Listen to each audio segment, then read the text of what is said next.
நண்பர்களுக்கு வணக்கம். இன்னைக்கு நம்ம மாங்காய் தொக்கு செய்ய போகிறோம். வாங்க பார்க்கலாம். மாங்காய் தொக்குக்கு தேவைப்படுற மாங்காவை மரத்துலேருந்து ஃப்ரெஷ்ஷாக பறிச்சிட்டு வரோம். அதை சுத்தமான தண்ணியில் வாஷ் பண்ணி அழுக்குகள் எதுவும் இல்லாத அளவுக்கு நல்லா தொடச்சி வெயிலில் காய வச்சு அதுக்கு பிறகு பார்த்திங்கன்னா அதை சீவலில் நல்லா சீவி நம்ம தொக்குக்கு ரெடி பண்ணுறோம். அதுலேயும் பார்த்தீங்கன்னா நம்ம 18 கிலோ மாங்காய் தொக்குக்கு 1/2 லிட்டர் நல்லெண்ணெய் தான் எடுத்துருக்கோம். நம்ம அதிகமாக ஆயில் எடுக்கிறதே கிடையாது. அந்த 1/2 லிட்டர் நல்லெண்ணெயில் தான் அவ்வளவு தொக்குமே ரெடி பண்ணுறோம்.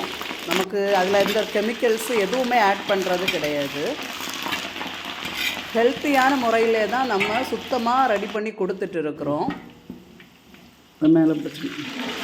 நம்முடைய எல்லா வகையான தொக்குலையுமே பார்த்தீங்கன்னா நல்லெண்ணெய் மட்டும்தான் நம்ம சேர்க்குறது. அது மட்டும் இல்லை, நல்ல தரமாகவும் சுவையாகவும் நம்ம செய்து கொடுத்துட்டு இருக்கோம். மாங்காய் தொக்கு தேவைப்படும் நண்பர்கள் ஸ்க்ரீனில் தெரிகிற நம்பரில் உங்கள் ஆர்டரை கொடுங்க.